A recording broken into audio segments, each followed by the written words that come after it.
ক্ষমতায় গেলে দুর্নীতির বিরুদ্ধে জিরো টলারেন্স নীতি নেবে বিএনপি। রাকিব হুদা আওয়ালের বিচার এবং শাস্তি হওয়া উচিত মন্তব্য করেছেন রিজভী। 8 আগস্ট দ্বিতীয় স্বাধীনতা নষ্টের ছাড় দেওয়ার এবং বিপ্লব বেহাতের কর্মযজ্ঞ শুরু হয়েছে, এমনটাই মন্তব্য করেছেন সার্জিস আলম। প্রধান উপদেষ্টার সঙ্গে সিইসি সাক্ষাৎ। এতক্ষণ শুনছিলেন সংবাদ শিরোনাম, এবারে বিস্তারিত।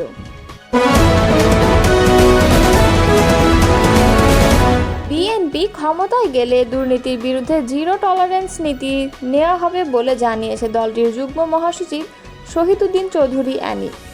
তিনি বলেন, দুর্নীতি দুঃশাসন আমাদের সমাজ ব্যবস্থাকে ধ্বংস করে দিয়েছে। স্বাধীনতার পর থেকে দেশের প্রশাসনের লাল ফিতার দৌরাত্ম্য দেখে আসছি কম বেশি। সমাজে কিছু ব্যক্তি অথবা রাজনীতির সঙ্গে জড়িত ব্যক্তিরা এই ধরনের কর্মকাণ্ডে জড়িত রয়েছে বিধায় দুর্নীতি বেড়েছে। কিন্তু গত 17 বছরে দুর্নীতি ছিল আকাশচুম্বী। হাজার হাজার কোটি টাকা পাচার হয়েছে। এটা যদি আমরা সবাই মিলে রোধ করতে না পারি, তাহলে আজকে বাংলাদেশ যে খাদের কিনারায় চলে গেছে, এখান থেকে উদ্ধার হতে হলে দুর্নীতি বন্ধ করতে হবে। বৃহস্পতিবার সেগুনবাগিচায় ঢাকা রিপোর্টার্স ইউনিটিতে মিট দ্য রিপোর্টার্স অনুষ্ঠানে সাংবাদিকদের প্রশ্নের জবাবে তিনি এসব কথা বলেন। অ্যানি বলেন, আমরা বিএনপির 31 দফায় উল্লেখ করেছি, দুর্নীতি বন্ধ করার জন্য কঠিন পদক্ষেপ নিতে হবে। দুর্নীতি দূর করতে দলের ভারপ্রাপ্ত চেয়ারম্যান তারেক রহমানের নেতৃত্বে আমরা এখন থেকে কাজ শুরু করেছি। এটা বিএনপির জন্য একটি কঠিন চ্যালেঞ্জ। এই কঠিন চ্যালেঞ্জ গ্রহণ করার জন্য আমরা প্রস্তুত আছি। শুধু প্রশাসনে নয়, তার বাইরে যাতে কেউ দুর্নীতি করতে না পারে এবং তার নিয়ন্ত্রণে সর্বোচ্চ কঠিন ভূমিকা নেবে বিএনপি। আগামী নির্বাচনে কারা বিএনপির মনোনয়নের জন্য উপযুক্ত হবেন এ প্রসঙ্গে জানতে চাইলে শহীদুদ্দীন অ্যানি বলেন, আমাদের দলের স্থায়ী কমিটি, ভারপ্রাপ্ত চেয়ারম্যান এবং চেয়ারপারসনের পরামর্শ নিয়ে দল পরিচালিত হচ্ছে। তাদের কাছে অনুরোধ করেছি, সারা দেশে নিজস্ব জরিপের মধ্য দিয়ে যিনি সবচেয়ে জনপ্রিয়, এলাকায় নির্বাচন করার জন্য উপযোগী হবেন, দীর্ঘদিনের রাজনৈতিক অভিজ্ঞতা রয়েছে, ত্যাগী, তাকেই দল বাছাই করে নেবে। আগে দুর্নীতি যা ছিল শেখ হাসিনার নেতৃত্বে তা 1000 গুণ বেশি হয়েছিল বলে মন্তব্য করেন অ্যানি। তিনি আরও বলেন, তিনি তার বাবার চাইতে কয়েক গুণ বেশি ফ্যাসিবাদী এবং কর্তৃত্ববাদী শাসন চালিয়েছেন। এরশাদের চাইতে কয়েক শত ডিগ্রি বেশি ফ্যাসিবাদ ছিলেন তিনি। আমরা এরশাদকে স্বৈরাচার বলি আর হাসিনাকে ফ্যাসিবাদী বলি। তিনি আরও বলেন, পাশাপাশি প্রেসিডেন্ট জিয়াউর রহমানের রাজনীতি দেখেন। তিনি উন্নয়ন এবং নিজস্ব কর্মসূচি দিয়ে রাজনীতি করেছেন। তিনি স্বাধীনতার ঘোষণা করেছেন, তখন তার বয়স কত ছিল, আর যখন মৃত্যুবরণ করেন তখন তার বয়স কত ছিল। 71 থেকে 81 এই 10 বছরের মধ্যে মাত্র 3.5 বছরের ক্ষমতায় ছিলেন জিয়াউর রহমান এবং বেগম খালেদা জিয়ার রাজনীতির মধ্যে কোনো ফ্যাসিবাদী বা কর্তৃত্ববাদী রাজনীতি ছিল কি না সেটাও দেখেন। বিএনপি কখনো ফ্যাসিবাদের ভূমিকায় ছিলই না।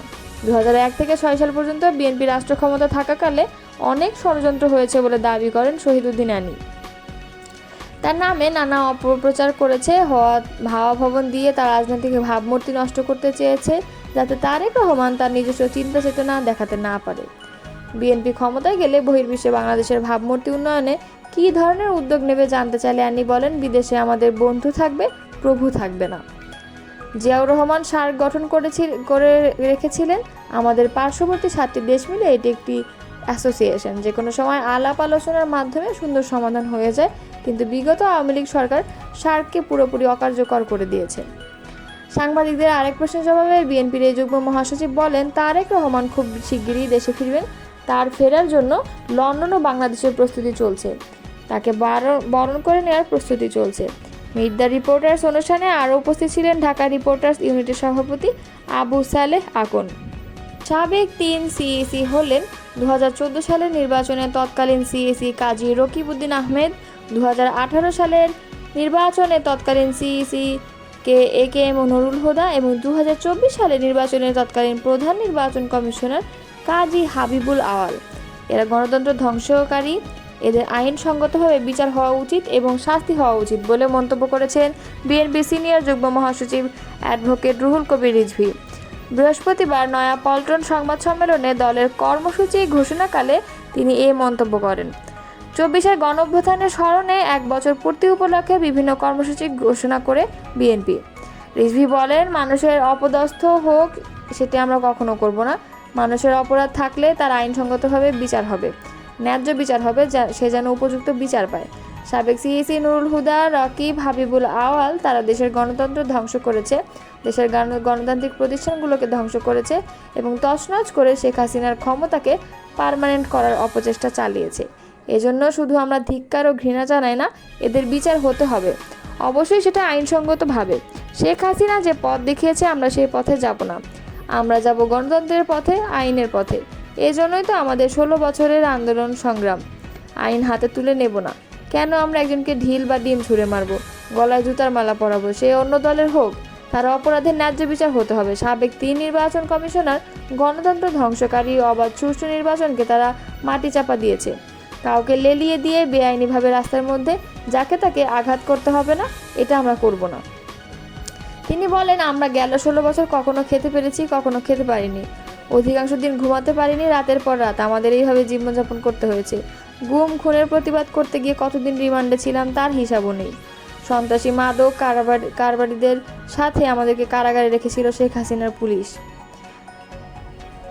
তার পরিবারে ছিল একচ্ছত্র অধিপতি, তার ছেলেমেয়েরা ছিল রাজপুত্র কন্যার মতো এদেশকে চালিয়েছে। ইচ্ছামতো জনগণের টাকা লুটপাট করেছে, সেই টাকা পাচার করে তাদের উত্তর প্রজন্ম যাতে সুখে শান্তিতে থাকতে পারে সেই কাজ তারা করেছে। এজন্য দুবাইয়ে দেখা যাবে যত অট্টালিকা সব আওয়ামী লীগের নেতাদের, অথবা কানাডায় অথবা সিডনিতে।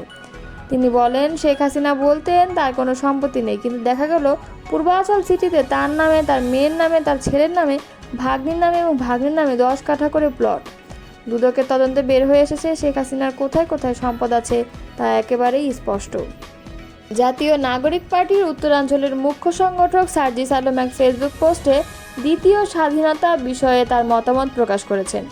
আজ নিজের ভেরিফাইড ফেসবুক অ্যাকাউন্টে দেওয়া এক স্ট্যাটাসে তিনি লেখেন, 8 আগস্ট দ্বিতীয় স্বাধীনতা শুরু হয়নি, দ্বিতীয় স্বাধীনতা নষ্টের, ছাড় দেওয়ার এবং বিপ্লব বেহাতের কর্মযজ্ঞ শুরু হয়েছে।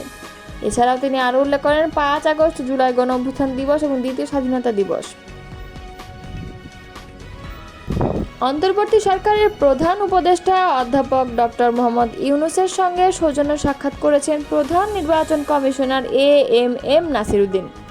বৃহস্পতিবার বিকেলে রাষ্ট্রীয় অতিথি ভবন যমুনায় ওই সাক্ষাতে মিলিত হন তারা। এর আগে নির্বাচন কমিশনের সিনিয়র সচিব আখতার আহমেদ জানান, ভোটার তালিকায় কারা যুক্ত হবেন তা নির্ধারণ করবে নির্বাচন কমিশন। এমন বিধান রেখে ভোটার তালিকা আইন সংশোধন করতে আইন মন্ত্রণালয়ে পাঠানো হয়েছে। 76টি আসনের সীমানা পুনর্নির্ধারণ চেয়ে পর্যালোচনা চলছে বলেও জানিয়েছেন তিনি। একই দিনে রাষ্ট্রীয় অতিথি ভবন যমুনায় ধর্ম মন্ত্রণালয়ের প্রতিনিধিদের সঙ্গে বৈঠক করেন প্রধান উপদেষ্টা। বৈঠকে চলতি বছরের হজ ব্যবস্থাপনা সুষ্ঠুভাবে সম্পন্ন করার ধর্ম মন্ত্রণালয় সহ সংশ্লিষ্টদের অভিনন্দন জানান তিনি। এছাড়াও আগামী বছরের হজ ব্যবস্থাপনা যেন নির্বিঘ্নে সম্পন্ন করা যায়, এখন থেকে তার প্রস্তুতি শুরু করতে ধর্ম মন্ত্রণালয়কে নির্দেশ দিয়েছেন তিনি।